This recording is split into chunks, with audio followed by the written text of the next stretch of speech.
humba. Yung pork humba gagawa ako. Magkaluluto ako ng pork humba. Papakita ko lang sa inyo. Alam kong marunong pa kayo kaysa sa akin na gumawa ng ganito. Pero ito namang version ay Mama Ella. Tingnan lang niyo, panoorin lang ninyo ang aking gagawin sa very simple lang at masarap na ulam.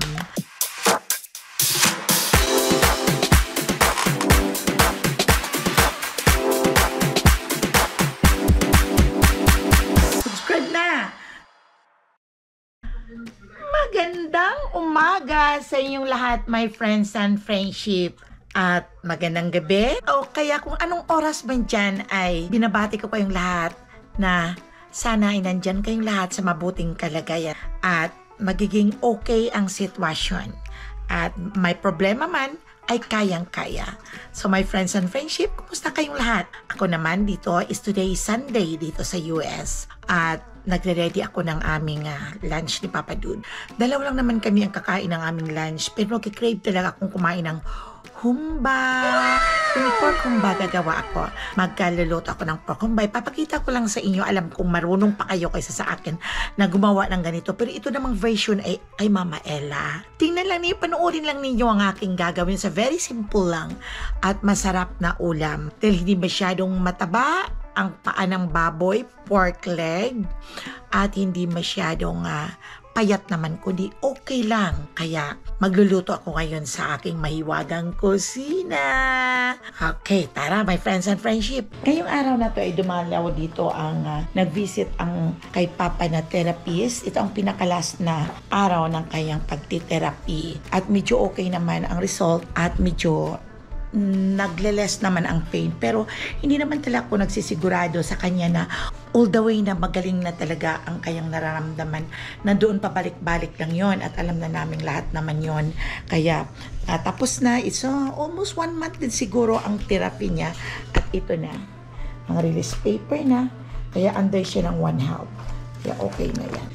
Pinapakita ko lang sa inyo at si Papa Dods ay andoon na siya at galing kaming dalawa, nagbili kami sa Sipway ng pineapple juice dahil sa gagawin kong humba. Say hi! Okay, andyan siya nakaupo. Kaya tara, punta tayo sa kusina muna at dito ako galing sa aming kwarto.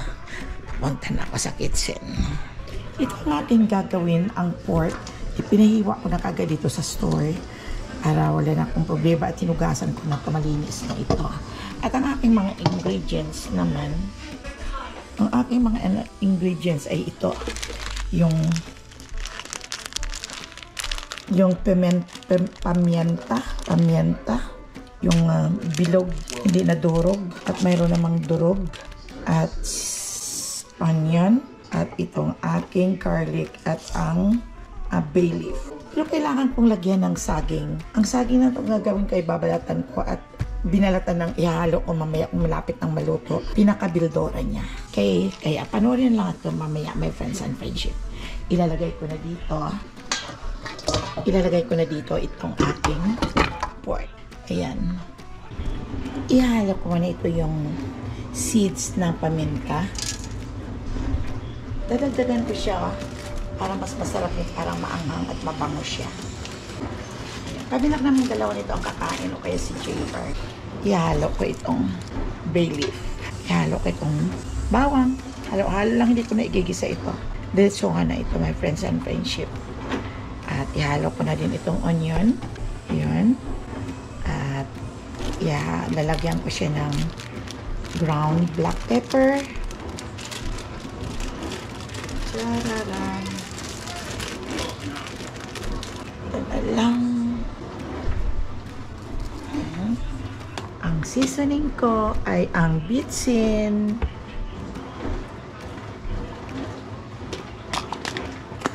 Lalagyan ko ng toyo dahil hindi mabubuo ang niluluto kung wala nito.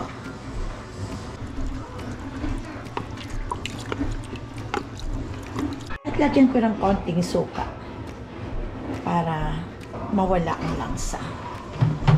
At ito ang pineapple juice. Ihalo, ito ang nagpapalambot dito sa aking niluluto na humba. Ayan. Uubusin ko ang isang ganito. Lalagyan ko ng sugar.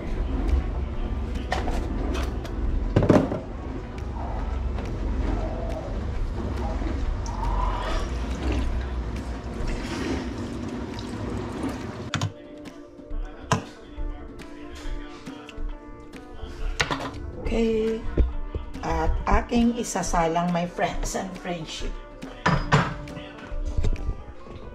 Palambutin ko dito ang pork leg sa pineapple at sa kanyang mga ricados. Okay.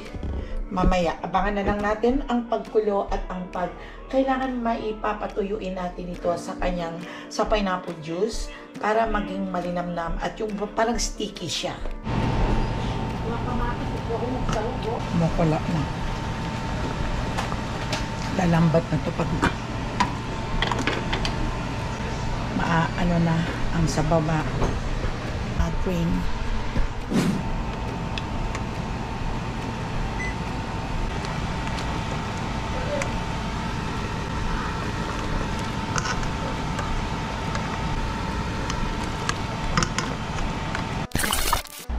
Ang sarap magtambay dito.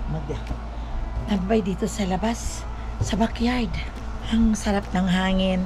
Doon naman sa loob, sobrang ginaw dahil ang aircon, full talaga ang aircon nila. Dito naman sa likod, ay ang sarap ng pakiramdam, yung pure na air talaga ang matitikman mo. May kaunting init, yung katamtaman lang. Habang nagpapaluto ako doon ng aking pork leg humba ay dito muna ako sa labas at matigas pa yon. Sarap dito makaupo at sarap matulog. Kaya dito muna ako for a while. Yan yung panahon, my friends and friendship. Ayan. Ang banayad ang simoy ng hangin. Kaya nakataas pa yung paa ko. Magmamanicure sana ako. Pero tinatamad na naman ako. Kaya ayan na, nagkakandamatay na yung mga tanim ko. Pero ang kangkong pa ang naiiwan. Ayun o, yung kangkong ko, pwede pang gulayin yan. Dalawang paso yun na malalaki. At doon naman sa dulo, doon naman ang talbos ng kamote ko. Ayun o, marami na namang talbos. Sarap to sa bangos. Masiligang, sana may kamyas, no? Sarap pag may kamyas. Ito siya o, lumago na naman kasi pinangputulan ko. Inalis ko ang mga iba niyang steam. Wala na yung mga iba na to, patay na. Ayan ang tanglad ko pa, pero itatago ko yan ang tanglad ko pag mag-winter sa garage. Yan, malapit na lang mawala yan. Kaya hinahayaan ko na lang. Ito muna ako, relax muna ako dito. Ay, tomorrow is Monday. Another day na may pasok. Ay, wala palang pasok bukas si Zoe. My friends and friendship is holiday. Kaya walang pasok. Kaya libre na naman si Mama Ella. Hindi gigising ng 6 o'clock. Kasi parati akong 6 o'clock nagigising pag may pasok si Zoe. Wala ang mami niya nasa trabaho. At kung kahit dito pa yung mami niya katulad bukas ay meron siyang off ang mami niya. Nagigising pa rin ako at ako ang nagpapakain. Ang pinapakain ko lang yan kung hindi waffle na i-toast ko, yun ang pinapakain ko kay egg. Yun ang combination. O kung minsan oatmeal. And nauuto ko rin. Sabi niya, I don't want oatmeal. So you need to eat oatmeal. Sabi ko nang ganun sa kanya. Why? Sabi niya, because you have sipon. You know? The sipon, the oatmeal will gonna fight the sipon. Because the way when you are eating oatmeal, na hot oatmeal, yun, papatayin niya ang virus doon sa loob. Kaya ayun, nauuto ko naman. Si Cass, Thursday pa ang punta dito at saka Friday. Yun si Colette. Talaga, kung napapanood niyo ang aming mga vlog noong birthday ko, ay nako, ang gulo-gulo namin talaga. Ganun kami, my friends and friendship na magpamilya. Hindi kami nag-i-invite ng mga hindi namin kalahi. Hindi sa nag-discriminate naman ako. Kasi pag may party si Zoe noon, ang kasama sa trabaho ng mami niya at ng daddy niya, ay nandito iba't ibang mga lahi. May black, may white, may Mexican, at may Filipino, may Chinese. Eh, sabi ko sa mga anak ko, huwag kayong mag-invite. Tayo lang dahil ang gugulo natin. Tayo lang nakakaintindi sa bawat isa. Kaya, close relatives, yung kinukuha namin. Dahil yun ang nakakaintindi eh. Tsaka yung mga close friend. Ayun, ay nako, ang gulo ng mga anak ko. Yun ang masarap pag maraming anak at may mga apo. 8 ang apo ko. Yun pa, ang bunso ay si Cass. Yung panganay, yung malaking tao na may balbas, yun ang 23 years old na, 24. Ang sumunod yung kapatid ni Zoe. Ang yun ay mga 22 years old na yun. Sumunod ay yung si Beatrice, yung anak ni Bob, ni Junel. At si Lorenzo. At si Samantha. Sumunod si Liam at saka si Cash. Si Zoe, si Liam at saka si Cash. Yun. At least kaunti lang ang apo ko, madaling tandaan ang kanilang mga pangalan. Idlip muna tayo. Masarap matulog dito. Naka-hair crown pa ako. Kung ako, madami akong hair crown doon. Ano ko lang sa buko kasi yung ang kati-kati ng mukha ko, yung buko. Gusto ko ipaputol nga yung buko ng maikli hanggang dito. Dahil marami na akong naglulos hair. Nalalaglag siguro pag nagkakaedad na ang tao, tumatanda din ang buhok. Kaya yun nalalaglag ang buhok ko. Kaya kailangan ipaputol ko na ng maikli ang buhok ko. Dati naman maikli ang buhok ko, ngayon ako ng pahaba ng buhok. Dahil masarap kasi ang buhok pag pinupusod. Pero ngayon parang nasasawa na ako yung makati ang mga mukha ko pag mahaba ang buhok ko. Ang sarap matulog. Kaya lang puntahan ko ang niluto ko, baka masunog na yun. At para my friends and friendship, pasok muna ako sa loob. Ninalo ko na yung saging na saba. Yung pinakabildora niya.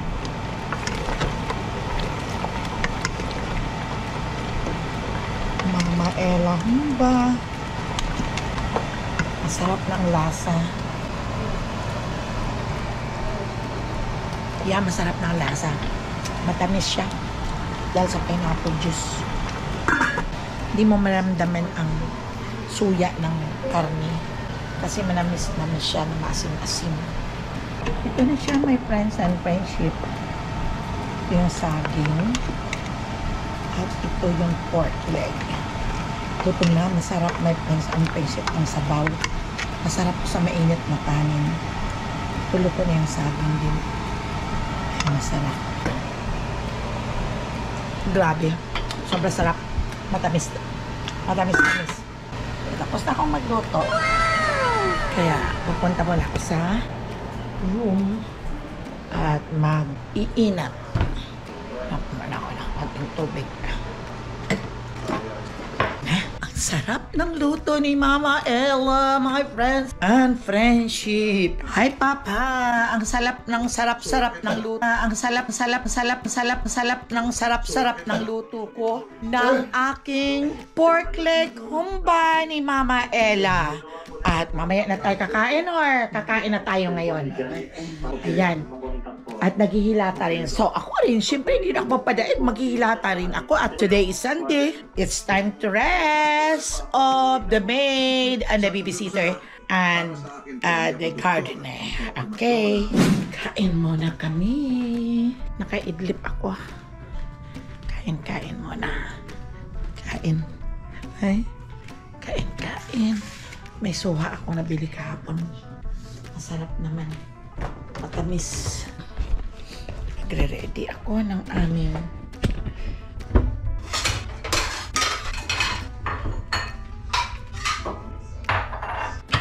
ang kanin namin. Kagabi ko pa ito sinaing pero walang kumakain halos. At iinitin ko siya para masarap kumain pag mainit.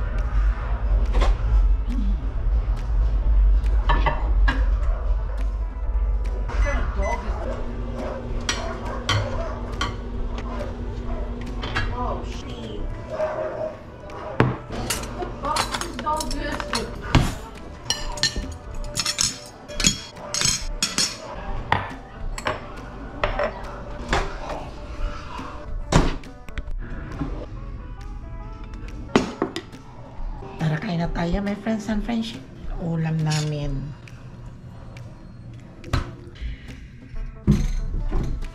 May tubig lang yan. Ganto.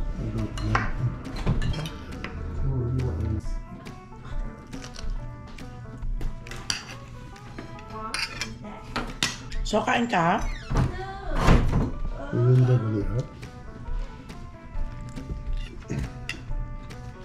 Ang sarap, my friends and friends. Parang kakain tayo. Ang sarap talaga.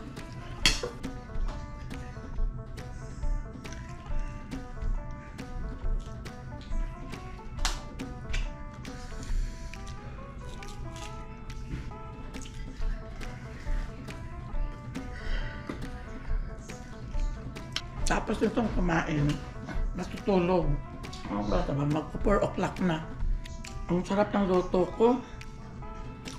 Doon dumidikit sa kamay mo ang kanyang sabaw. Hindi ka madikit yan. Mura lang to kahapon, $2.99.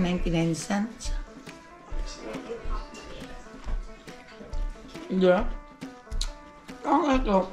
Sabi ka rin daw to sa Vietnam. Paano ito dinadala dito? Yung suha daw. Barko. Sa barko.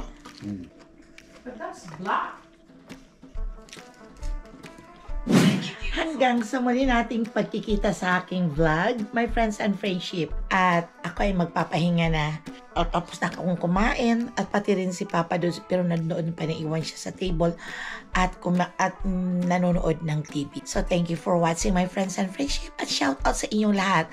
At maraming salamat sa mga friendship kong bumati sa akin. Dito sa aking YouTube channel. Nagbati ng happy birthday sa akin. Thank you for the greetings, my friends and friendship. Maraming salamat sa mga wishes. Thank you very much. Bye-bye.